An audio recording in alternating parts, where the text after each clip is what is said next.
अनंत कल्याण को करना है परमात्मा के शासन में हुए महोपाध्याय विनय विजय जी महाराजा चांद सुधार ग्रंथ के अंदर संचार भावना के अंतर्गत जीवन की समझ दे रहे हैं।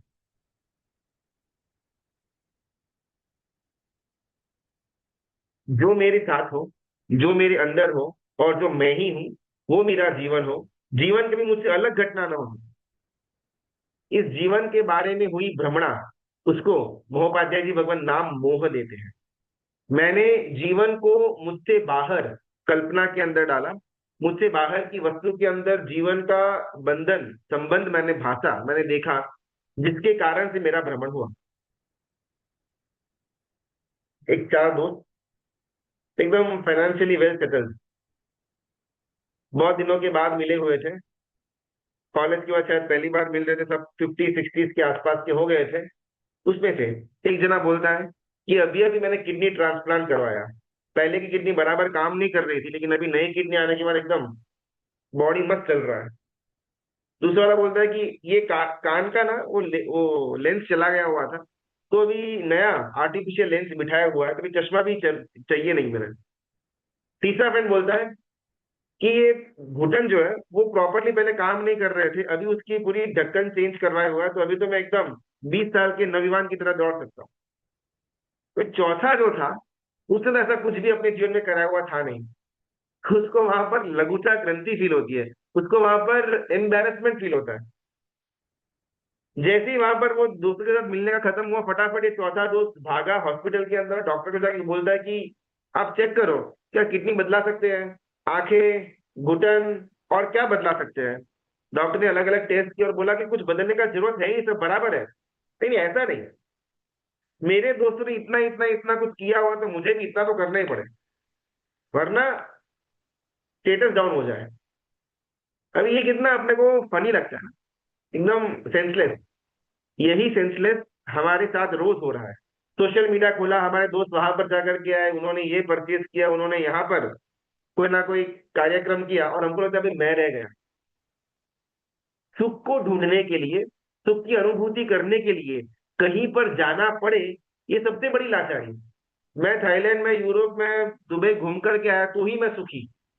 मैंने ऐसे हैप्पी मेमोरीज की एक रील डाली हो तो ही मैं सुखी। मैं हर रोज नए नए कपड़े पहन करके बाहर सबके बीच में जाऊं और मेरा फोटो खींचो तो ही मैं सुखी।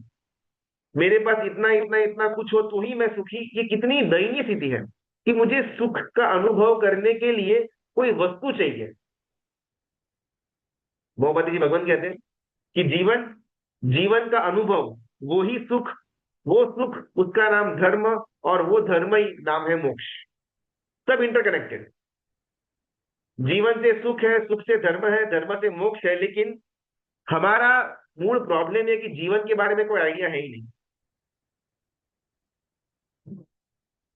नदी और घाट का अपन ने कल एग्जाम्पल लिया हुआ था कि नदी के अंदर डूबना, नदी के अंदर छटपटाहट करना, और कभी कभार वो छटपटाहट के कारण से बाय सम फ्लूक या बाय सम चांस कभी कभार गर्दन ऊपर आ जाती है, और पूरा लंग भर के अपन श्वास ले पाते हैं।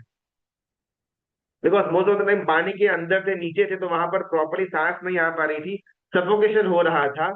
और थोड़ी देर के लिए मुंह ऊपर उठा, और हमारा लंग पूरा हमने एकदम खुल करके सांस ली, और हमको लगा कि ये सुख है। ज्ञानी गुरु भगवंत जो घाट के ऊपर बैठे हुए हैं, उनको जो सुख की अनुभूति हो रही है, उस सुख की अनुभूति के दायरे पर खड़े रह करके हमने जो पानी के अंदर डूबते हुए मुंह बाहर निकाल करके श्वास लिया, उसको दुख ही मानते हैं। हमारा नदी के अंदर का सुख भी इतना कि जहां पर दुख न हो। मैं डूब नहीं रहा ना, ये मेरा सुख। ज्ञानी गुरु भगवान कहते हैं कि अगर तू एक बार अपना अस्तित्व, अपना स्वभाव अपनी भूमि पर खड़ा रहे, उससे बड़ी सुख की घटना और कोई हो नहीं सकती।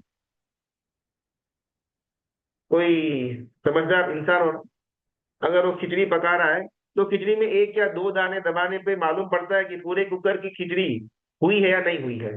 उसके लिए हर एक दाना दबाना ना पड़े। संसार का जितना भी हमने छोटा मोटा भी जो भी एक्सपीरियंस लिया हुआ है उसमें से इतना तो मालूम पड़ा कि सुख कहीं पर है तो नहीं, जीवन कहीं पर है तो नहीं। फिर भी हर एक दाना दबा करके चेक करना कि खिचड़ी पकी हुई है या नहीं, ये मूर्ख आदमी का निशानी है। एक हाइपोथेटिकल प्रश्न, इमेजिन, ऐसा कुछ होने वाला है तो, लेकिन इमेजिन कि कोई देव आकर के हमको बोले मैं तेरे को वरदान देता हूं, तू मांग, जो मांगे वो मैं दूं। ऐसी कौन सी एक दो या तीन चीजें हम मांगे जिसके कारण से हमारा जीवन एकदम सुखी सुखी हो जाए?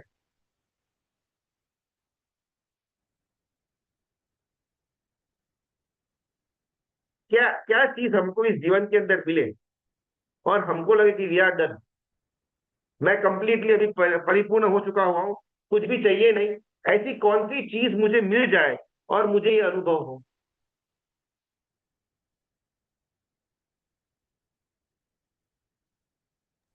गुरु हम, जी, एक वेल सेटल्ड लाइफ। हाँ, वेल सेटल्ड लाइफ हाँ, हर मतलब एंगल से। सेटल्ड का अपन डिफिनेशन क्या करेंगे? परिवार बड़ा हो, उसके अंदर प्रेम हो, पैसे हो, बिजनेस हो, नेम हो, फेम हो, शरीर निरोगी हो, कितनी सारी बातें। वेल सेटल्ड का अपन डेफिनेशन क्या करते हैं? ये जो आपने बोला गुरु वही जी, वेल सेटल्ड लाइफ कैसे। सिर्फ मृत्यु तो आने ही वाली है ना। भले चक्रवर्ती हो, चक्रवर्ती की मृत्यु तो आती है। भले तीर्थंकर परमात्मा हो या केवली हो, निर्वाण तो आता है। तो इतना कुछ होने के ऐसी बाद भी लाइफ, सतत भय कि छूट ना जाए। ऐसी लाइफ गुरु जी जिसमें हम हमारे लिए समय मांगे। समय नहीं आजकल गुरु जी हमारे पास। नहीं, आप गुरुजी, आपके, आप आपके लिए, बोले बोलिए। गुरुजी, देव को अपन बोल सकते ना कि हमको महाविद्या क्षेत्र में जाकर सिमंदर स्वामी भगवान के दर्शन करवा दे। मैं, आप, हम सब एक दो पांच पचास सौ नहीं, संख्याता असंख्याता बार साक्षात तीर्थंकर परमात्मा के समर्थन के अंदर बैठ करके उनकी देशना सुन करके यहाँ पर बैठे हुए हैं। आपको देव लेकर के भी जाए, वहां पर आपका बच्चा कुछ 25-50 साल का जीवन आप गुजार भी ले, बाद में क्या?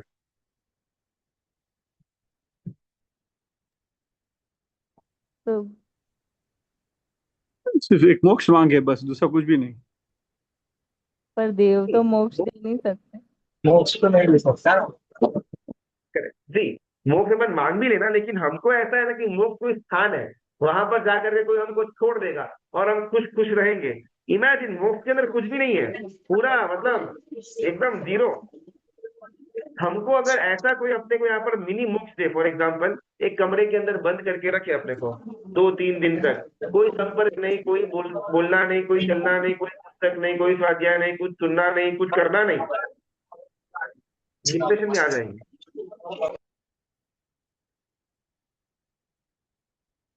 हम जिसको मोक्ष की कल्पना कर रहे हैं ना, वहां जिस प्रकार की हमारी कल्पना है, अगर वैसा हमको यहाँ पर ऐसा एक सेटअप मिल भी जाए, डिप्रेशन आ जाएगा 2-3 दिनों के अंदर। और वहां पर काल अनंत है। यहाँ पर चलो ठीक है, 50-50 100 साल बाद तो निकलने का रहेगा बाहर, कोई और नया देश आएगा, कोई और नई गति आएगी, वहां पर कुछ चेंज होगा, कुछ अलग अलग अनुभव होगा। वहां पर एंड ही नहीं है, डिप्रेशन आ जाएगा।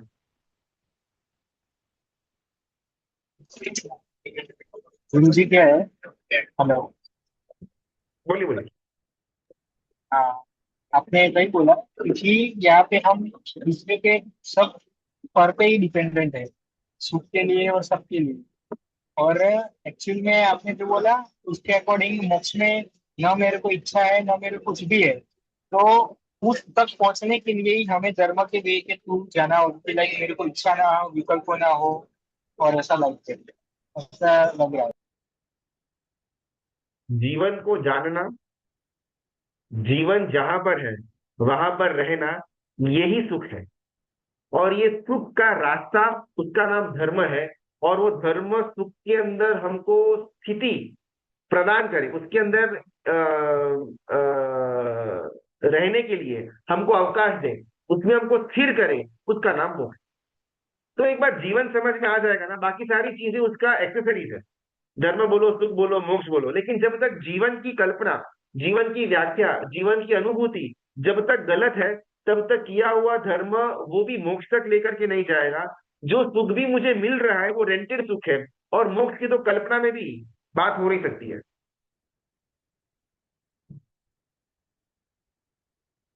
कोई भी वस्तु का जो नेचर है ना, उसको उसका धर्म कहा जाता है। पानी का नेचर क्या है? शीतलता। तो शीतलता वो पानी का धर्म है।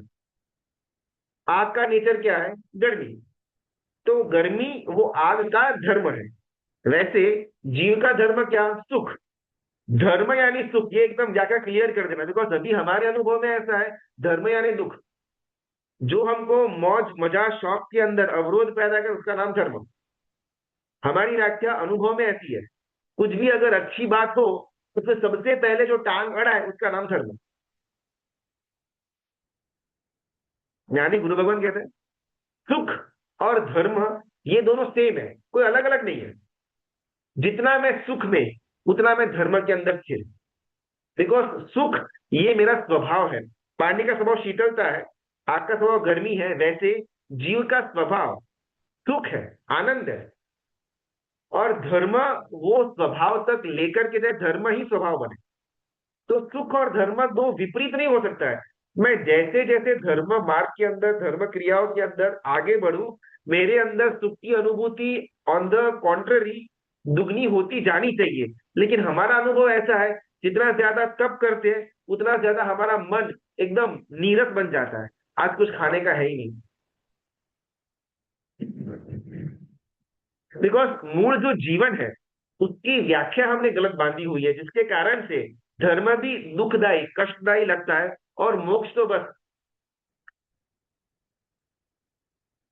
जीवन जो पार्ट बाय पार्ट जिया जाए वो जीवन नहीं। जो आपके बाहर हो या जिसका स्रोत आपके बाहर हो वो जीवन हो नहीं सकता। जिसका स्रोत भी अंदर और जो खुद भी अंदर, वो जीवन।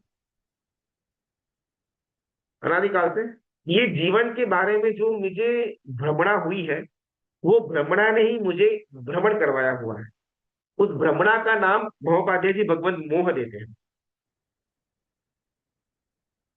जीवन वो वस्तु जो हमेशा साथ में हो, कभी भी हमसे अलग ना हो। निगोद से लेकर के निर्वाण तक जो साथ में हो वो है जीवन।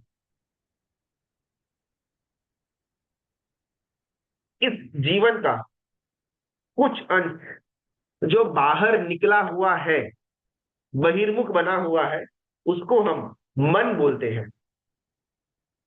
इस चेतना का, इस जान पड़े का, इस एग्जिस्टेंस का, इस स्वभाव का थोड़ा अंश, कुछ परसेंटेज जिसने अपना मुख बाहर की तरफ किया हुआ है, उसको ज्ञानी गुरु भगवंत मन कहते हैं। बस इतना सा ही भाग बाहर निकला हुआ है। एक बार अगर वो बहिर्मुख बना हुआ जो चेतना का भाग है, अगर वो अंतर्मुख बन जाए, हमारा घाट आ जाए। इसमें मैजिकल बात यह है ना कि आज तक हम में से किसी ने घाट के बाहर पैर रखा हुआ है ही नहीं। कल्पना से अपन नदी के अंदर डूब रहे हैं, लेकिन एक भी समय के लिए, एक भी क्षण के लिए हमने घाट से एक पैर तक बाहर रखा हुआ है नहीं। हम हमारे स्वभाव को चूके पॉसिबल ही नहीं है। पानी का धर्म है शीतलता, अगर उसको आग देने में आए ना, तो जब तक आग है तब तक वो गर्म रहेगा। लेकिन जैसे आग से संपर्क छूट जाएगा, उसकी गर्माहट ऑटोमेटिकली निकल जाएगी, वापिस शीतल बन जाएगा। और हमारे किसी तो इससे भी ज्यादा सिंपल है। आग का संपर्क होने के बाद भी, कर्मों का संपर्क होने के बाद भी, कभी भी हमने नदी के अंदर एक पैर तक नहीं रखा। सिर्फ कल्पना के अंदर हमने किया। कल्पना से मैं नदी के अंदर गया, कल्पना से नदी के अंदर डूबा, कल्पना से नदी के अंदर छटपटाहट कर रहा हूं, और कल्पना से नदी से बाहर निकलने का प्रयत्न भी कर रहा हूं। गुरु जी, बोल सकते। गुरु जी आपने जो बोला ना कि सिर्फ इतना सा ही भाग हमारा बाहिर्मुख है, वो मन है। तो गुरु जी वो ऐसा कैसा बाहिर्मुख है गुरु जी कि हमको जो बाकी का जो भाग है वो कभी ख्याल में नहीं आता, कभी अनुभूति में नहीं आता है। वो ऐसा कैसा परमात्मा, बाहिर्मुख है गुरु जी? परमात्मा वितराग स्वभाव, वो निगोद के अंदर भी है और सिद्धों के अंदर भी है, सेम टू सेम। हाँ, फर्क इतना कि वहां पर कर्मों का आवरण है तो उसका अनुभव नहीं कर पा रहा जी, और यहाँ पर कर्मों का आवरण नहीं है तो कंप्लीटली वो वितराग स्वभाव का अनुभव जीव कर पा रहा है। तो कर्मों के आवरण के कारण से जो वितराग स्वभाव कवर्ड अप हो चुका हुआ है, उसका अनुभव करना जीव के लिए जब तक वो कर्मों का लेयर छूटे नहीं तब तक पॉसिबल ना हो। सूर्य तो है, लेकिन मैंने पट्टी बांधी हुई है तो मुझे लगता है ये भी अंधेरा है। वितराग स्वभाव तो है, मोक्ष तो है, केवल तो पड़ा हुआ है, लेकिन कर्मों का आवरण आने के कारण से मुझे मालूम नहीं पड़ रहा, बाकी वो तो है। जब कभी भी केवल ज्ञान होगा ना, उस समय ऐसा नहीं होगा कि कुछ वस्तु बाहर से नई मिली हुई है। उस समय ये अनुभव आएगा कि ये तो पड़ा हुआ ही था, मुझे अब इसकी अनुभूति हो रही है, लेकिन ये तो अंदर पड़ा हुआ ही था। सिर्फ ज्ञान बचे और कुछ न बचे, सिर्फ जानना बचे और कुछ न बचे, उस घटना को केवल ज्ञान कहा जाता है। गुरु जी, तो कर्मों का आवरण बाय डिफॉल्ट लगा हुआ ही था पहले से। मतलब तो मेरा कोई आवाज कट हो रहा है, एक बार रिपीट करेंगे। हाँ, कर्मों का आवरण पहले से लगा हुआ ही था।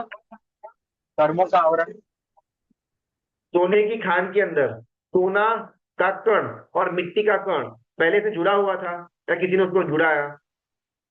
ऐसा ही था नहीं, वो। वो तो तो वो सोने की खान में से सोना बाहर निकाल करके, साथ में मिट्टी भी आएगी, 99.9% मिट्टी होगी, मुश्किल से 0.0001% सोना होगा।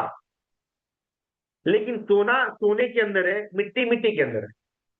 सोने के पार्टिकल्स के अंदर, सोने के मॉलिक्यूल्स के अंदर मिट्टी का मॉलिक्यूल ने प्रवेश नहीं किया, लेकिन सोने का जो कण है और मिट्टी का जो कण है वो इतना एक में एक हो चुका हुआ है कि अभी हमारी आंखों के अंदर जब अपन देखें तब दोनों का भेद न कर पाए, लेकिन दोनों वास्तविक में अलग अलग है।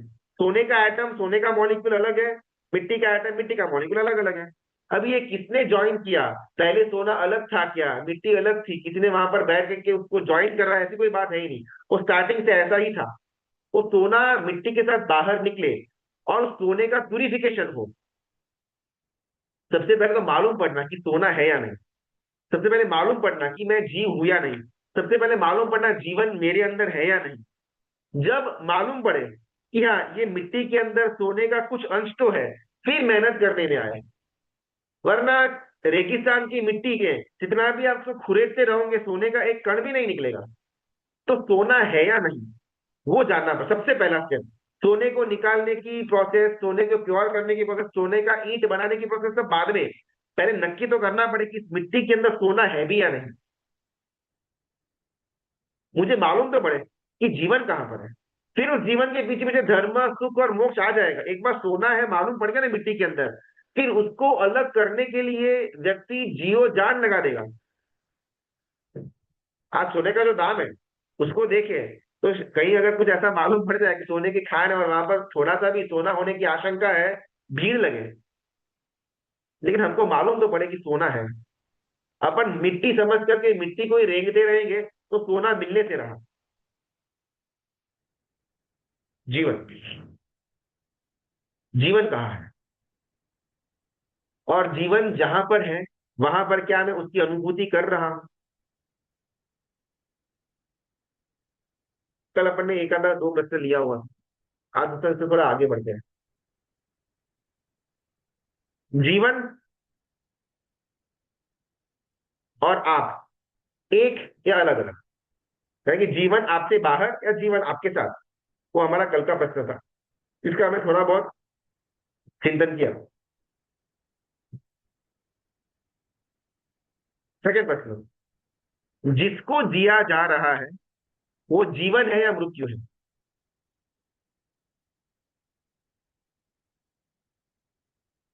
हम अभी जिसको जी रहे हैं वो जीवन है या मृत्यु है? आपने समझा उसके अकॉर्डिंग युक्ति है। बाकी हम और मेरे पहुंचना है किसी के अकॉर्डिंग बात नहीं हो रही है, यहाँ पर सिर्फ आपकी बात हो रही है, आपकी इंडिविजुअल, आपकी पर्सनल बात हो रही है, और किसी की बात नहीं हो रही है। आप अभी जीवन को जी रहे हो या मृत्यु को जी रहे हो? जीवन मृत्यु को जी गुरुजी, रहे। क्योंकि पता ही नहीं था कि जीवन का मतलब है क्या एक्चुअल में। हाँ यस। अभी हल्का हल्का अनुमान तो आ गया। तो अभी अनुभव में क्या आ रहा है कि मैं जीवन को जी रहा हूँ या फिर मृत्यु को जी रहा हूँ? जीवन का अनुभव आता है गुरु जी। ऐसे चलो मृत्यु सिंपल को जी करते रहा हो या सुख। हैं। जिसके सॉरी गुरु जी। अंदर जीवन उसको जिया जाए तो वो जीवन जिया। जो मृत है, जो डेड है, जिसके अंदर जीवन नहीं है, उसको जिया जाए तो मृत्यु को जी रहा है। शरीर के अंदर जीवन बिल्कुल नहीं। मरने के बाद स्मशान में जाएगा, आधे पौने घंटे के अंदर राख हो जाएगा, लेकिन फिर भी जीव तो रहेगा। संबंध 2 5 10 15 30 25 50 सालों के अंदर टूट जाएंगे, फिर भी जीवन तो रहेगा। पैसे आएंगे जाएंगे, धंधा बनेगा बिगड़ेगा, जीवन तो रहेगा। तो जो मृत है, जिसके अंदर जीवन है ही नहीं, उसको ही मैंने आज तक जिया हुआ है। शरीर, मन, विभाव, विचार से लेकर के जितना आप दूर जा सके, ये सब कुछ डेड है। इसमें से एक भी वस्तु आपका अनुभव नहीं कर रही। कभी भी शरीर ने ऐसा बोला नहीं कि तू मेरा। ये तो मैंने बोला ये मेरा, ये मेरा। शरीर ने आज तक एक भी बार मुझे ऐसा नहीं बोला कि तू मेरा है। मैं शरीर को पिछले 30 35 40 साल से इतना अच्छी तरह टेक केयर कर रहा हूँ। बहुत उसको एकदम पंपाला, उसको पोषा हुआ है, कंफर्ट के अंदर रखा हुआ है। हर एक बार ये मैं करके मैंने अंदर में कैसेट चालू की हुई है। हराम की एक भी क्षण कि शरीर ने बोला हुआ कि हाँ मैं भी तेरा।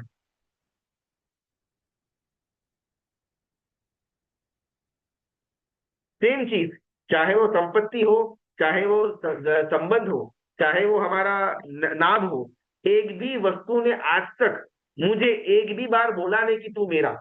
और मैंने हर जगह पर लव लेटर बांट के रखे हुए कि हाँ तू भी मेरा, तू भी मेरा, मैं भी तेरा, तू भी मेरा।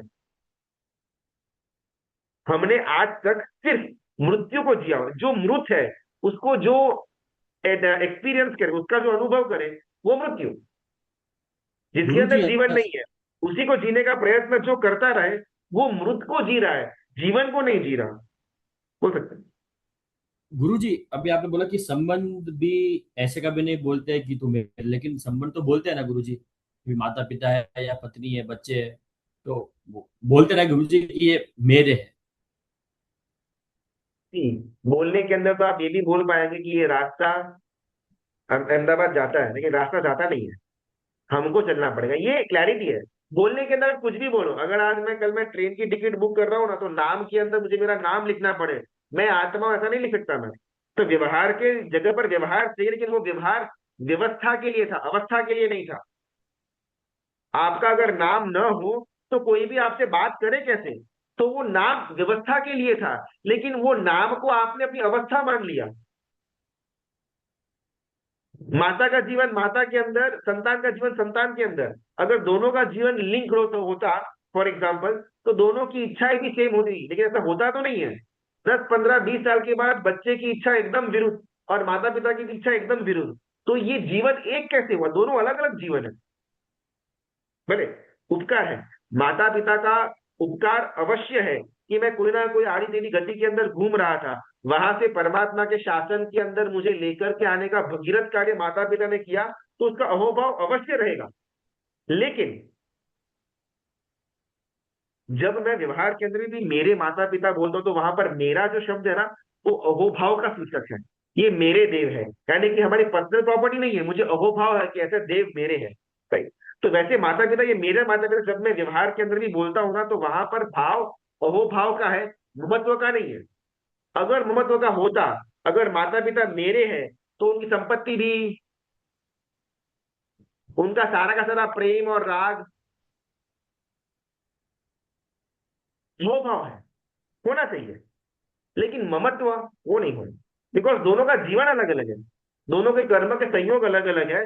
कुछ समय के लिए शायद मिलना और जुड़ना बिछड़ना हो सकता है। दैट डजेंट मीन कि दोनों एक हो गए। भले अनादि अनंत काल से मिट्टी और सोना साथ में हो, लेकिन फिर भी मिट्टी सोना नहीं बनती और सोना मिट्टी नहीं बनता है। जी गुरु जी। जीवन हम ना आज तक जितनी भी वस्तु को मैं, अपना या मेरा, मेरा या मैं मानता था, वो हर एक वस्तु नॉन लिविंग बीइंग था, नॉन लिविंग थिंग। आज तक मैं कभी भी मृतों की दुनिया से बाहर जीवों की सृष्टि के अंदर प्रवेश ही नहीं किया।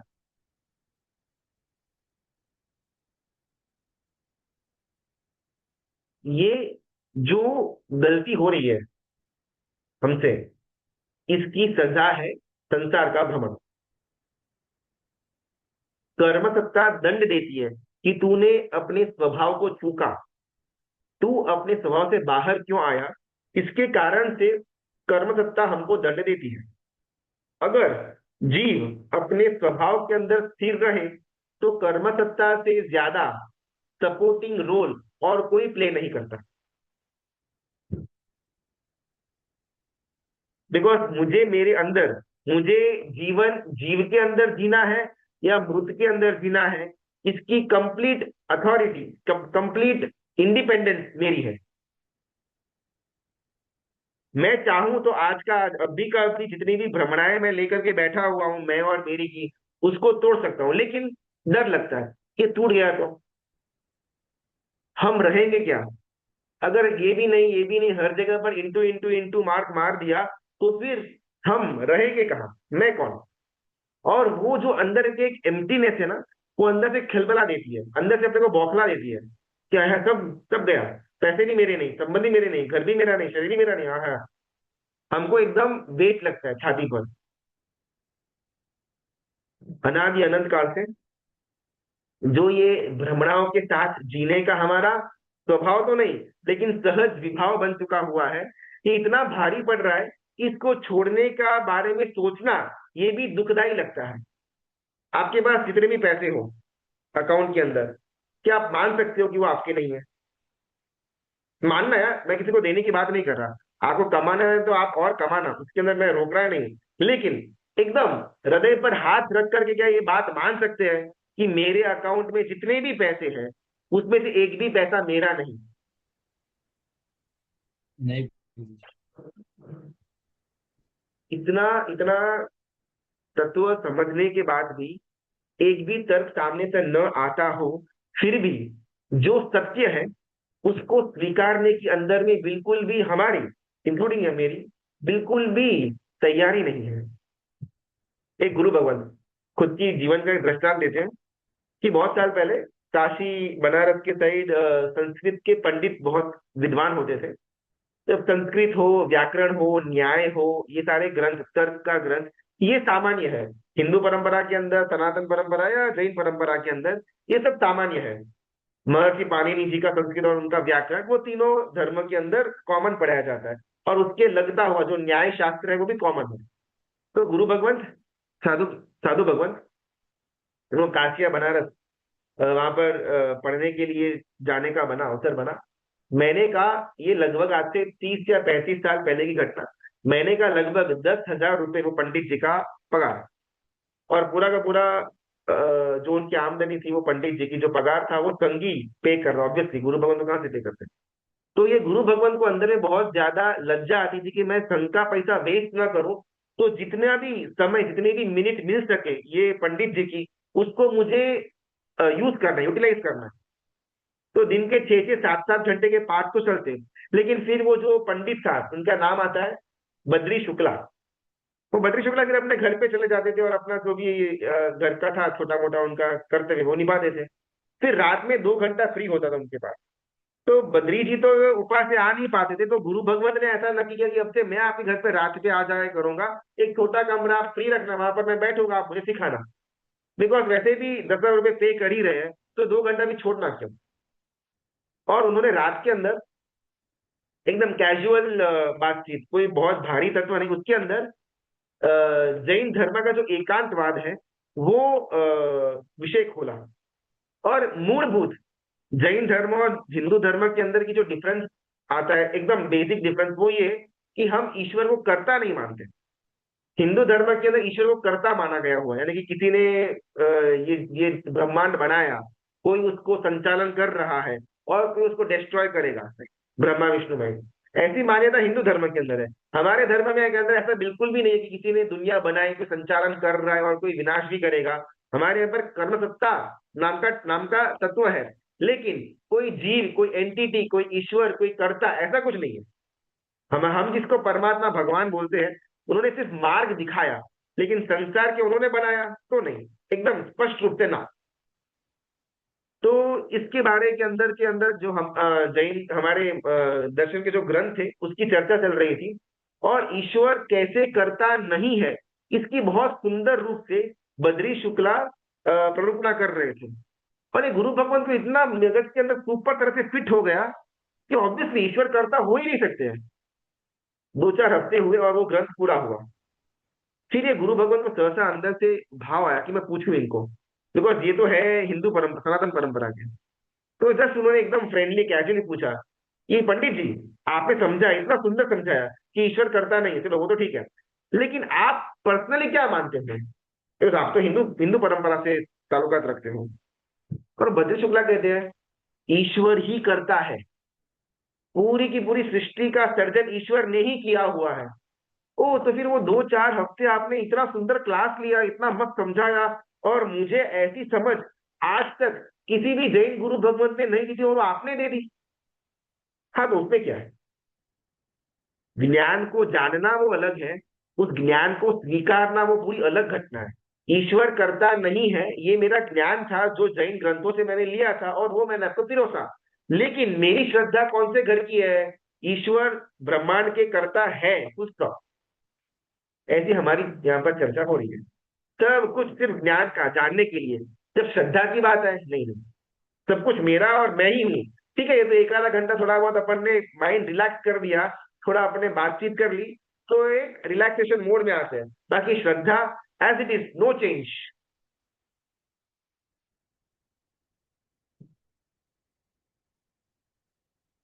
जिसको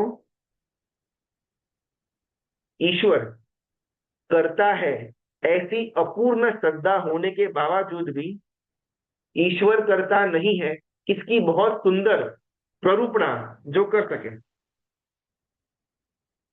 बोलो, उनको उस स्वाध्याय का आत्मिक लाभ कुछ मिले। बिकॉज मैं मेरी श्रद्धा को पलटने का, उसको बदलने का मौका देने वाला हूं ही नहीं। I am very sure on the back of the mind कि ईश्वर करता है। फिर बाहर में जो कुछ भी बोला जाए मुझे क्या। ऐसी हमारी हालत है कि मैं, यानी कि ये शरीर, ये संबंध, ये पैसे मेरे, ये एकदम फिक्स है। फिर आप चाहे बाहर कितना भी बोलते रहो, मैं हाँ हाँ भी बोलता रहूंगा, लेकिन श्रद्धा बदलेगी बिल्कुल भी नहीं।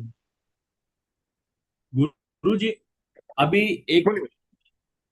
एक व्यक्ति, गुरु जी, दो व्यक्ति है समझो, दोनों ने श्रद्धा बदलने के पहले ज्ञान को जाना है गुरु जी, और एक व्यक्ति व्यक्ति उस ज्ञान को स्वीकारता है। तो जिसने नहीं स्वीकारा, उन दोनों के बीच में क्या घटना का अंतर आता है गुरु जी, कि क्यों एक व्यक्ति स्वीकार लेता है ज्ञान को और एक व्यक्ति क्यों नहीं स्वीकारता? नदी से बाहर निकलने का मन, पुरुषार्थ नहीं, मन तभी हो जब नदी के अंदर छटपटाहट से थकान लगे। अगर मुझे नदी की छटपटाहट के अंदर मजा आ ही रहा है, तो मैं बाहर निकलने का विचार भी क्यों करूंगा? अगर मुझे, जिसको मैंने मेरा या जिसको मैंने अपना संसार माना हुआ है, मुझे वो फ्रूटफुल, मुझे वो हैप्पीनेस, मुझे वो सुख दे ही रहा है, तो इससे अलग कोई धर्म की या मोक्ष की बात होगी, उस बात को मैं मेरे मन में अवकाश भी क्यों दूं? पुरुषार्थ तो बहुत दूर की बात, मैं वो मन में धारण भी क्यों करूं? ईश्वर करता है, ये बॉल मेरे दिमाग में है, वो फुल स्टॉप। फिर ईश्वर करता नहीं है, इस बात को मैं अवकाश दूं ही क्यों? भव निर्वेद, वो नदी की छटपटा से थकान लगनी चाहिए, बस बहुत हो गया। कितना कितना घूमा, कितना कितना हम भटके, अभी और कितना भटकने का बाकी है। अंदर में एक्चुअल में ये थकान अनुभव में आए कि बस अभी नहीं करना। और तब वो जीव अपना मार्ग ढूंढे, और जहां जहां पर मार्ग दाता मिले, उसके चरणों के अंदर अपना सर्वस्व न्योछावर करने के वो तत्पर रहे, वो आत्मा मार्ग के ऊपर चलने की लायकात रखता है। बाकी अगर गुरुजी, नदी के अंदर डूबते डुबाते हुए, बचते बचाते हुए अगर मजा आ ही रहा है, तो वो जीव भला घाट के बारे में सोचेगा भी क्यों? गुरुजी समझो कुचेगंज में थोड़ा बहुत ऐसा लगता है कि पूरा ये मतलब नदी से निकलने जैसा है। और उनको शायद मार्गदर्शन मिलता भी है, परंतु उनके पुरुषार्थ में बहुत कमी दिखती है। तो वो मतलब वो क्यों होता है गुरु जी? समझो कि नदी में उसको डूबना अच्छा नहीं लग रहा है, उसको निकलना है, फिर भी तैरना। वो मतलब निकलने का प्रयास इतना नहीं, मतलब वो उसका कारण क्या है गुरु जी? श्रद्धा के ना अलग अलग लेवल्स होते हैं। एक है श्रद्धा कि अ, मामी वात्सल्य के अंदर बैठ करके ही खाना चाहिए, ये एक श्रद्धा है। सेकंड श्रद्धा है संसार पैसे से ही चलता है। और तीसरी श्रद्धा है मैं ऑक्सीजन नहीं लूंगा तो मैं मर जाऊंगा। ये तीन श्रद्धा ही है, लेकिन तीनों की श्रद्धा के लेवल के अंदर डिफरेंस है। स्वामी वात्सल्य के अंदर बैठ के ही खाना खिलाना चाहिए, ये श्रद्धा है, लेकिन अगर कहीं पर खड़ा खड़ा हो भी रहा हो तो वहां पर मुझे खाने में कोई प्रॉब्लम होता नहीं है। संसार पैसे से ही चलता है, लेकिन एट द सेम टाइम जो ये पैसों को वर्तिदान करके जो संयम के मार्ग पर आगे निकले हुए हैं, उनके लिए अहोभाव तो होता है। ये सेकेंड लेवल की श्रद्धा। तीसरा, अगर ऑक्सीजन बॉडी के अंदर नहीं जाएगा मैं मर जाएगा, ये अप्रतिम श्रद्धा, इसको कोई तोड़ नहीं सकता है। हमको घाट पर पहुंचना है, ये श्रद्धा 1 2 या 3। पता पुरुषार्थ नहीं की गुरु बात जी, है ही इस नहीं। बार नहीं। पुरुषार्थ बाद में अपन डिस्कशन करेंगे, पहले श्रद्धा तो डेवलप हो। जी गुरु जी। तो हमको खुद अभी अंदर से वही क्लियर गुरु नहीं जी। है तो पहले नंबर वाली श्रद्धा का जो स्तर है, वही स्तर क्या हमारा घाट के लिए है? तो होने से रहा। खड़े खड़े भी खा सकते हैं, बैठे बैठे भी खाना खा ले, कोई अपने को ऐसा कुछ है ही नहीं। हाँ, मान्यता ऐसी है कि बैठ के ही खाना चाहिए, लेकिन अगर वहां पर व्यवस्था नहीं हो रही है, संघ वाले खड़े खड़े खिला रहे हैं, तो खड़े खड़े खा लेंगे, प्रॉब्लम क्या है? या गुरु जी, फिर ये तो वापिस घूम हाँ, बोलिए बोलिए।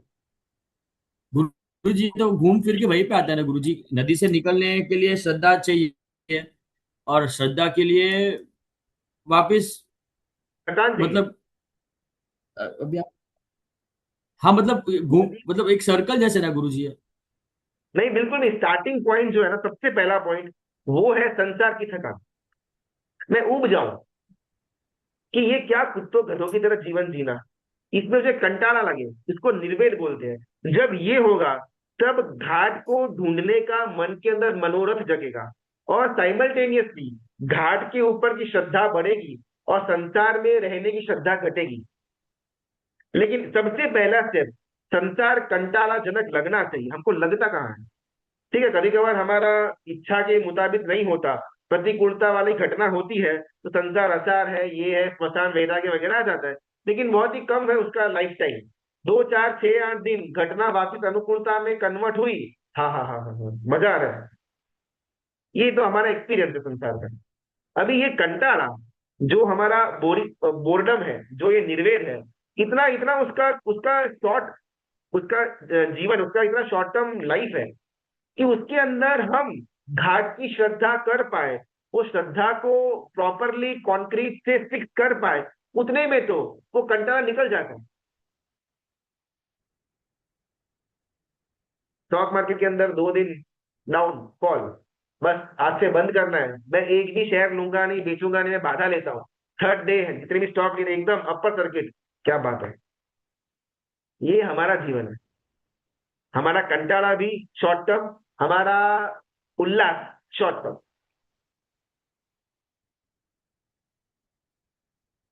जब इसी को जीवन माना जाए और इसके अंदर हमको कहीं ना कहीं भ्रामकता के अंदर सुख की अनुभूति भी हो रही हो, क्या होती हो, तो उस जीव को उसमें से बाहर निकलने का मन ही क्यों हो? संसार ऐसा ही है, 2 दिन रात 2 दिन चांदनी, ये तो रहेगा नहीं। आगे बढ़ो। पूरे 14 राजलोक के अंदर ऐसा एक भी आकाश प्रदेश नहीं कि जहां पर मेरे जीव ने अनंत अनंत बार जन्म और मरण न किया हुआ हो। और मैं समझता थोड़ा वर्ल्ड टूर करेंगे तो मजा आएगा। वो वर्ल्ड टूर तो बहुत छोटा हो गया, पूरे 14 राजलोक में हर एक जगह पर अनंत समय मैंने बिताया हुआ है। अनंत समय तक हिमालय की गोद में बर्फ बन करके मैं पड़ा हुआ था, और अभी भी उससे मैं थका नहीं। वापिस जाते हैं बर्फ को देखने के लिए। अनंत अनंत समय पानी का जीव बनकर के मेरा समय गुजरा हुआ है। अभी वो पानी इकट्ठा कहाँ पर होता है, उसको समंदर बोलते हैं, और उसको देखने के लिए अपन चलते हैं। अनंत अनंत समय पेड़ बन करके सालों के साल मैंने फिर वास के अंदर गुजारे हुए हैं। वो पेड़ों का समूह कहाँ मिलता है, उसको देखते फॉरेस्ट पे चलते हैं, चलो। अभी तक थकान ही नहीं लगी कि ये सब कुछ तो कितनी बार देखा है, वो तो नहीं, कितनी बार मैं इसमें रहा हुआ हूँ।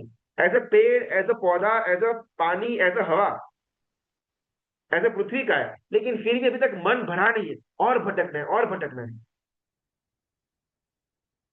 और फिर भटक करके आए और उसके फोटो अपन देखे, अंदर में जलन होती है, शिट अपना ये रह गया है। अपन वहां तक गए थे, लेकिन बस बाजू में ना वो चीज देखनी रह गई। ये तो हमारी हालत है। अभी इसमें आप बोलो कि घाट की श्रद्धा वो क्यों नहीं हो रहा, कहां से होगा।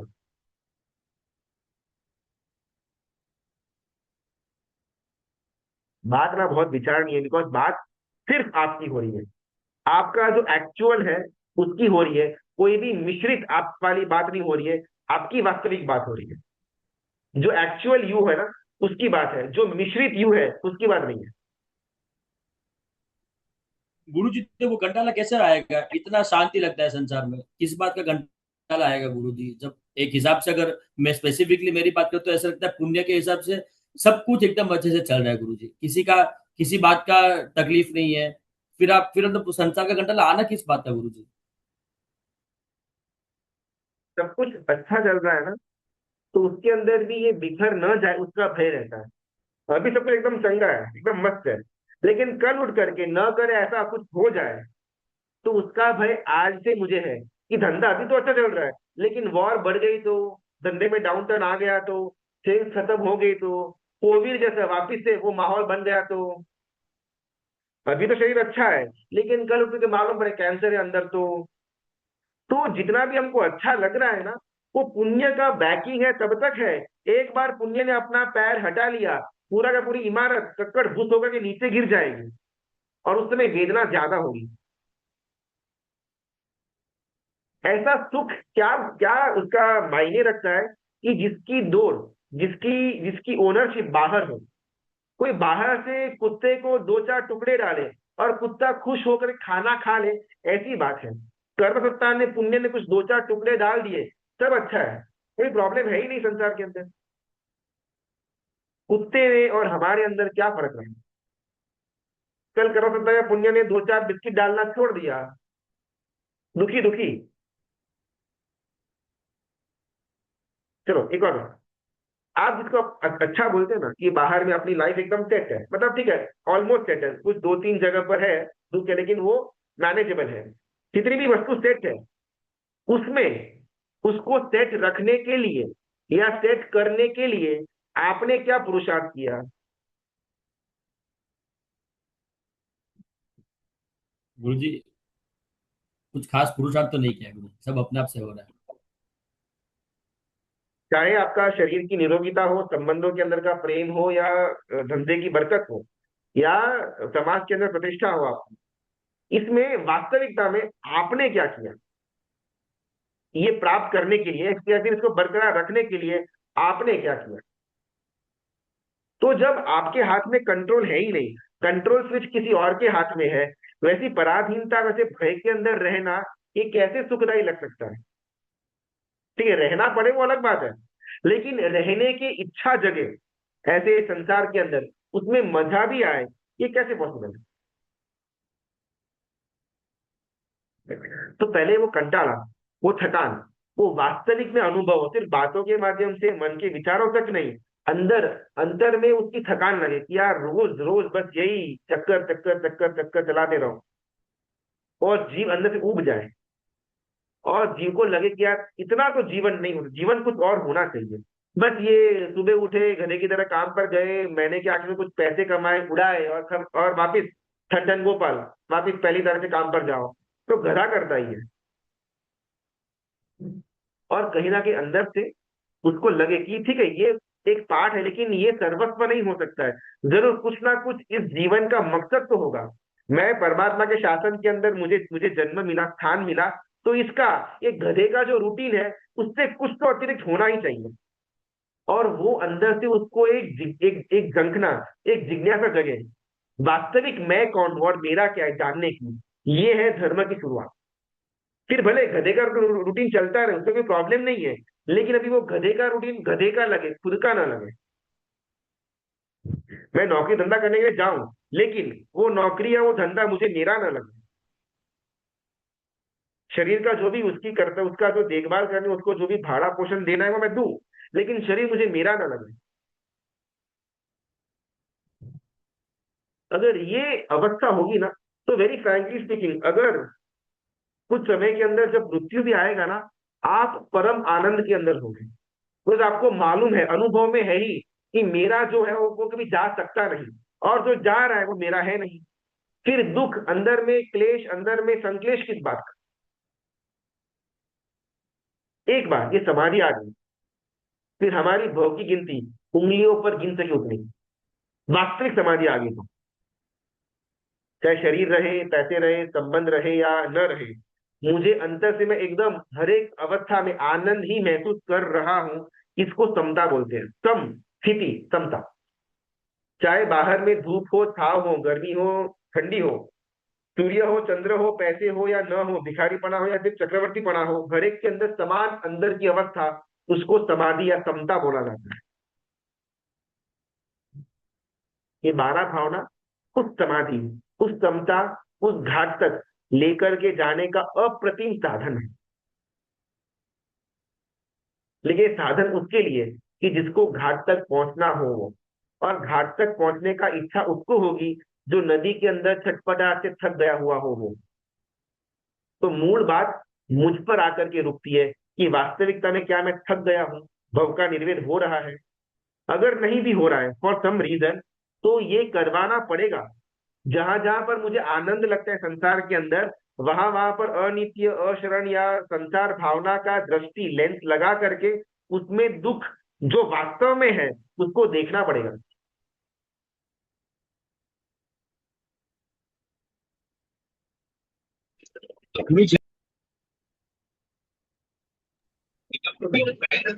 हाँ, तो आपने एक बीच में बोला कि शरीर का ममत्व ये सब है। तो एक बात पता है कि शरीर का ममत्व होना नहीं चाहिए, बराबर है कि हम आत्मा है, शरीर नहीं है, पर फिर भी ये ममत्व छूटता नहीं है। उसका रीजन क्या? दो बात। एक तो शरीर ना हमसे सबसे घनिष्ठ जुड़ा हुआ तत्व है। आत्मा प्रदेश और शरीर के पुद्गल दोनों एक ही जगह पर सुपर इम्पोज है। तो बाकी सब कुछ तो ठीक है, एक बार के लिए समझा जाए कि ये मैं नहीं और मेरा नहीं, लेकिन जब बात शरीर और सूक्ष्म अगर उसके अंदर विचार या लागणी इमोशंस तक पहुंचती है, तो वहां पर भेद करना डिफिकल्ट पड़ जाता है। बिकॉज दोनों ना एक ही जगह पर है, जहां पर शरीर है वहीं पर आत्मा प्रदेश भी अटका हुआ है अभी इस समय। तो दोनों के बीच का अंतर करना जो वास्तव में तो है, लेकिन आकाश प्रदेश के अंदर भी वो अंतर समझ में नहीं आ रहा, वो अनुभव करना वो थोड़ा डिफिकल्ट पड़े। लेकिन इसका मतलब ये नहीं कि वो संवेदा न जाए। बहुत बार ऐसी चीज होती है कि जो जिसका हमसे वास्तव में फिजिकली कोई जोड़ान नहीं है, लेकिन अगर उसको कुछ हो जाए तो हमको अंदर में पीड़ा हो। आईफोन 17 नया लिया हुआ हो, पॉकेट में रख करके बाहर गए सेकेंड ही डे, और घर पर वापिस आए ऑफिस से और पॉकेट में हाथ डाला, फोन गायब है। एक सेकंड के लिए ना हृदय झपकाना देना बंद कर देता है। वो तो मालूम ही था कि वो अलग ही है, वो फोन मैं नहीं और वो मेरा भी नहीं है, वो मालूम ही था, लेकिन फिर भी वो उसका आकर्षण, उसका इमोशनल अटैचमेंट इतना ज्यादा होता है कि अगर मैंने गलती से पॉकेट में हाथ डाला और फील किया कि फोन गायब है, मेरा मन, ये तो मेरा अटैचमेंट है। बाल की जहां पर सेंसेशन नहीं है, बाल को काटो तो शायद दर्द तो नहीं होता है, ऐसे बाल अगर रात को मैं सोया हुआ हूं और कोई काट कर चला जाए, मैं गया, रो रो करके मेरा जीवन आधा हो जाएगा। इतने सुंदर बाल, घने बाल, चोटी, इतना फेमस मेरे बाल, कोई ऐसे चोटी काट करके चला गया। तो ऐसा नहीं है कि जिस वस्तु के साथ जोड़ान है फिजिकली तो ही उसकी संवेदना होगी, नहीं, जिसके साथ इमोशनल अटैचमेंट है उसकी संवेदना के अंदर अपन डूब जाएंगे। मैंने माना कि ये बाल मेरे हैं, मस्त है, एकदम सिल्की सॉफ्ट है, और वो कोई काट कर चला जाए, मुझे उसकी वेदना का अनुभव फिजिकली नहीं होगा, इमोशनली होगा। हाय हाय, कितने सालों से अपन वो उसको ध्यान से रखे हुए थे और बस ऐसे कोई ले गया। आईफोन, कितना सारा सेविंग्स करके, यहाँ वो स्कीम, वहां पर वो क्रेडिट कार्ड की ऑफर, सब मिला करके भारी डिस्काउंट लेकर के इतना समय के बाद जो इच्छा थी वो पूरी हुई, एक ही दिन के अंदर फोन का है। ऐसे तो मैं कितनी सारी बातें कर सकते हैं, लेकिन इसका मतलब ये नहीं कि जो जोड़ाड़ है तो ही संवेदना देगा, बिल्कुल भी नहीं। जो जुड़ा हुआ नहीं है उसकी भी शायद संवेदना ज्यादा होती है, तो उसके साथ इमोशनल लेवल पर जोड़ाड़ वो हमको दर्द देता है। अगर इमोशनल लेवल पर शरीर मेरा है, ऐसा मैंने मान लिया, तो शरीर के अंदर के बदलाव मुझे अंदर से अस्थिर कर देंगे। हाँ है, पहले तो एकदम ब्लैक ब्लैक, सब एकदम वाइट वाइट बाल आ चुके हैं। पहले तो अपन कितना स्टेमिना से भागते थे, जिम करते थे, अभी तो आधा पौना घंटा के अंदर तो सांस फूलने लगते हैं। तो जहां जहां पर इमोशनल अटैचमेंट है, वहां वहां पर वो वस्तु में हो रहा परिवर्तन आपको अंदर से अस्थिर करेगा। जहां पर इमोशनल अटैचमेंट नहीं है, वहां पर भले फिजिकल अटैचमेंट भी क्यों ना हो, वो वस्तु की ताकत नहीं कि उसका परिवर्तन के द्वारा आप तक वो संवेदना पहुंचाए। अगर ये न्याय हो तो ही मोक्ष हो सके, बिकॉज मोक्ष तो जीव का होगा, शरीर का तो होने वाला है नहीं। तो जब शरीर जीव से अलग है, ये वस्तु अनुभव में आए तो ही मोक्ष मार्ग शुरू हो। अगर दोनों एक में ही है और इसका एक में ही उसका रहने का बनेगा, तो कभी मोक्ष ना हो पाए। प्रणाम गुरुजी। एक प्रश्न था। आप जब बोल रहे हो कि शरीर और जीव दोनों अलग है, तो इसका मतलब ये कि जीव आत्मा है, जीव इज इक्वल टू आत्मा, ये बोल सकते हैं? जीव, जीवन, आत्मा, उपयोग, ज्ञान दशा, स्वभाव, सब कुछ एक ही बात है। लेकिन जब मैं आत्मा का वर्ड का प्रयोग करता हूं ना, तब आपके मन के अंदर ना वो थर्ड पर्सन लगता है कि आत्मा जैसा कुछ है। यहाँ पर वैसी बात आपकी हो रही है।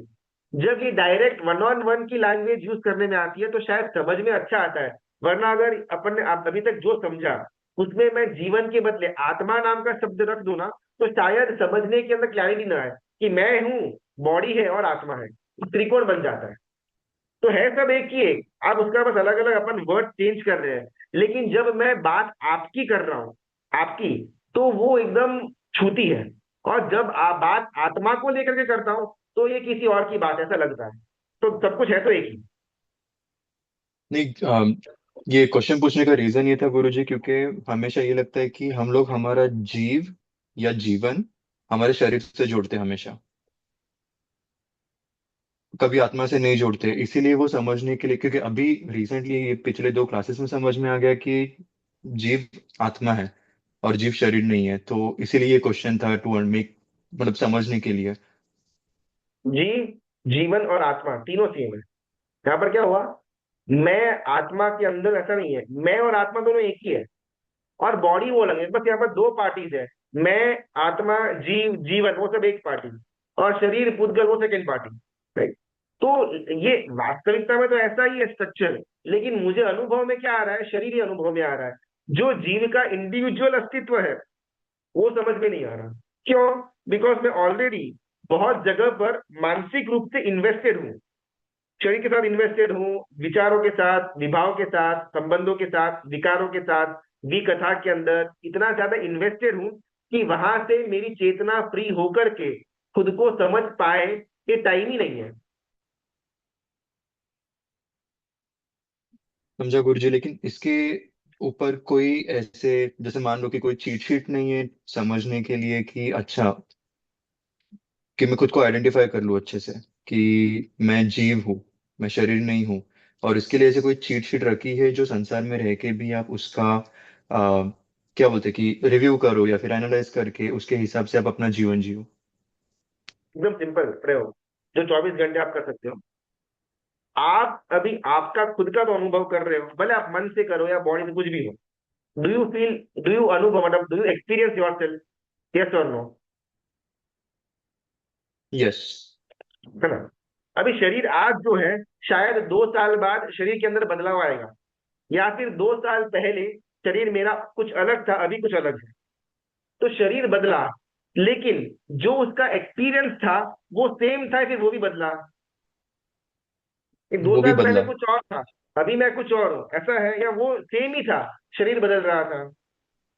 हाँ मतलब शरीर बदल रहा था, लेकिन वो तो एक्सपीरियंस, मैं तो मैं ही हूँ, 2 साल पहले भी मैं ही था, आज भी मैं ही हूँ। इतना क्लियर कट बाउंड्री तो नेचर ने हमको करके दिया हुआ है, प्रकृति ने हमको इतना क्लियर कट बाउंड्री दिया हुआ है। ये बहुत बड़ी खिड़की है कि मैं अपना अनुभव कर सकता हूँ। ये खिड़की ही मुझे दरवाजे तक लेकर के जाएगी कि जिससे शरीर और मैं अलग अलग हो सके। देखो, शरीर अगर मैं हूं, तो शरीर के परिवर्तन भी मुझे परिवर्तित करने चाहिए। बिकॉज दोनों है तो एक ही, मेरे मेरे हिसाब से हो तो नहीं रहा। तो ये तो एकदम एकदम वास्तविक अनुभव है, हर एक क्षण आप ये बिलीव कर सकते हो। इसमें कोई आपको कोई ग्रंथ पढ़ करके आप ध्यान करो तो ही मालूम पड़े, ऐसी बात तो है नहीं। ये तो एकदम तादृश बात है। बस हमारी दृष्टि ना इतनी ज्यादा शरीर के माध्यम से उसको जो सुख के साधन मिलने वाले हैं या मिल रहे हैं, उसमें इतनी ज्यादा इन्वेस्टेड है कि ये इतनी क्लियर कट बाउंड्री को वो भूल जाती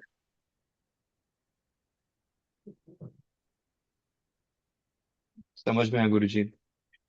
थैंक यू। शरीर भूखा रहा, ठीक है, और शरीर ने खाना खाया, मतलब मैंने खाना खाया और मैं भूखा था।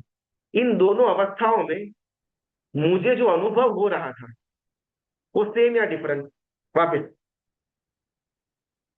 शरीर भूखा है और शरीर खाना खाया हुआ है, इन दोनों का अनुभव सेम या डिफरेंट?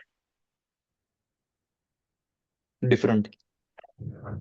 वापिस, शरीर भूखा है उसका अनुभव और शरीर भरा हुआ है उसका अनुभव सेम या डिफरेंट?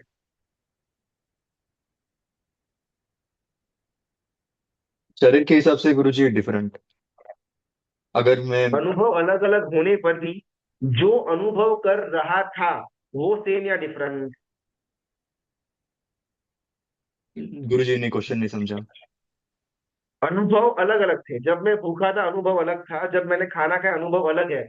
अनुभव अलग होने पर भी जो अनुभव कर रहा था, जो अनुभव करता था, वो दोनों में सेम या डिफरेंट?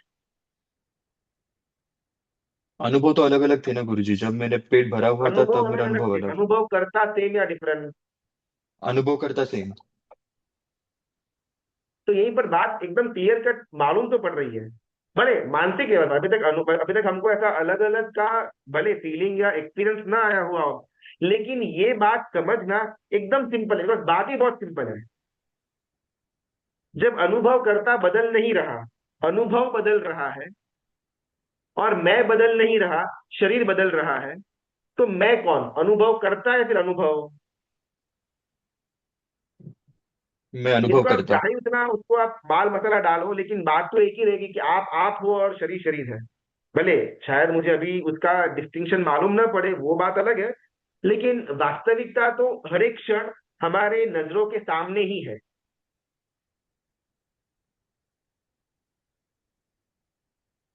पैसे मिले, हमने कमाया, हमारे पास पैसों का बैलेंस बढ़ा, इससे आपको क्या मिला?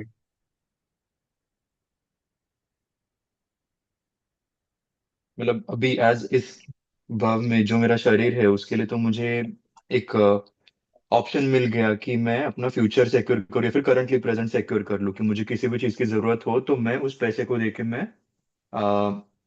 इजीली काम करवा सकूं या फिर मैं कोई भी सुख का अनुभव कर सकूं। घर के अंदर कोई मेहमान आए ना, तो मेहमान की एकदम सुपर खातिरदारी करनी चाहिए, अतिथि देवो भव। लेकिन मेहमान घर में आया हुआ हो और घर का इंटरनल डिस्कशन जब हो रहा हो रूम के अंदर, वहां पर मेहमान अलाउड नहीं है। बराबर शरीर वो गुरुजी। मेहमान है, मैं वो इंटरनल डिस्कशन है, उसमें शरीर की एंट्री है ही नहीं। हाँ, उसको देखभाल करना एकदम बेस्ट तरह से, जैसे अतिथि हमारे घर पर आए और जिस प्रकार हम उसको रखे एकदम आत्मीयता से, लेकिन भेद मालूम है कि ये बाहर वाला है और ये अंदर वाला है। ये भेद कभी नहीं जाएगा कि ये मेरी पत्नी है और ये अतिथि है, ये मेरी संतान है और ये अतिथि है। इतना डिफरेंस तो रहेगा, भले आप चाहे अतिथि को, अपने संतान और अपनी पत्नी को आप जितना खुशी से रखो, उससे ज्यादा खुशी से आप अतिथि को रखोगे, लेकिन उस टाइम भी मन में तो एकदम क्लियर होगा कि भाई ये बाहर वाला और ये अपने वाले हैं। तो शरीर तो पड़ा है गुरुजी, समझ करके उसको उसके हाल पर छोड़ देना, उसको जो हो तो हो, मुझे कोई लेना देना नहीं है, वो तो बहुत दूर की बात। शरीर का देखभाल करने के अंदर कोई मनाही है नहीं, लेकिन ये भेद रेखा होनी चाहिए कि भाई इंटरनल कौन और एक्सटर्नल कौन। तो गुरुजी यही डिफरेंशिएशन करने में जो एक समता चाहिए, एक कॉन्स्टेंटली जो हमारे दिमाग में वो रहना चाहिए, उस चीज के लिए क्या चीट शीट है? क्योंकि हम अभी तो ठीक है, आप आपका प्रवचन चल रहा है, हम आपका प्रवचन सुन रहे हैं, समझ में आ रहा है इस बात के लिए। चलो, आपने जैसे पहले भी क्लासेस में बताया कि 1 2 दिन 4 दिन आप आपके दिमाग में रख दोगे, लेकिन इसको कॉन्स्टेंटली आप कैसे रखोगे हमेशा? क्योंकि जैसे ही आपने बोला कि कोई संसार के सुख का कुछ कार्य करे, वो सुख में चले गए, तो आपको तो सुखी, आप ऑब्वियसली माइंड आपका डाइवर्ट हो जाएगा कि मुझे तो सुख यहीं से प्राप्ति हो रही है। एक नियम आता है धर्म ग्रंथों के अंदर, रुचि अनुगम्य वीर्य, यानी कि जहां पर आपकी रुचि चिपकी हुई होगी, उसके पीछे ऑटोमेटिकली आपका वीर्य यानी कि आपकी शक्ति का संचार चालू रहेगा। एग्जाम्पल, मुझे पैसों के अंदर रुचि है, तो पैसे कमाने के लिए चाहे मुझे 8 10 घंटा खड़ा रहना पड़े, जूते घिसवाने पड़े, कोई प्रॉब्लम नहीं होता, बिकॉज मेरी रुचि है पैसा कमाना। तो जहां पर रुचि होगी, उसके पीछे पीछे शक्ति का संचार ऑटोमेटिकली हो जाएगा। और रुचि कहां पर आएगी? जहां पर सुख की आशंका होगी, आशंसा होगी, वहां पर रुचि अपने आप जन्मेगी। ये पूरा नियम है। मुझे जहां से सुख मिले, या जहां से सुख मिल रहा है या मिल सकता है ऐसी आशंका है, वहां पर ऑटोमेटिकली रुचि जन्म में ही जन्मेगी। और जैसी रुचि जन्मेगी, पीछे पीछे शक्ति का संचार होगा ही होगा। अभी मुझे सुख का अनुभव ना बाहर हो रहा है, मूल प्रॉब्लम यहां पर है। मुझे सुख का अनुभव भीतर में हो नहीं रहा। तो जहां जहां बाहर में सुख का अनुभव होगा, जब तक होगा, तब तक मेरी रुचि बाहर बहिर्मुखी ही रहेगी। और जब तक रुचि बहिर्मुखी है, तब तक सारा सारा का सारा वीर्य का संचार, शक्ति का संचार, वो बहिर्मुख घटनाओं के अंदर ही जाएगा। मुझे सुख का जो गोल पोस्ट है, वो चेंज करना पड़ेगा कि इसमें सुख है ही नहीं। एकांत रूप से, चाहे पैसे मिले या जाए, कोई अच्छे से बुलाया ना बुलाए, ये रिस्पेक्टिव टू द घटना, बाहर में तो सुख है ही नहीं। ये एक लाइन वो दिमाग के वॉल पर डाल देनी चाहिए। जी गुरुजी। जब घाट की तरफ जाना हो ना, तब हर एक निमित्त आपको हेल्प करेगा। बीच में कोई लकड़ी का छोटा सा टुकड़ा भी आ गया, उसको पकड़ते पकड़ते थोड़ा बहुत दूर जा करके छटपटा करके भी आप पहुंच जाओगे।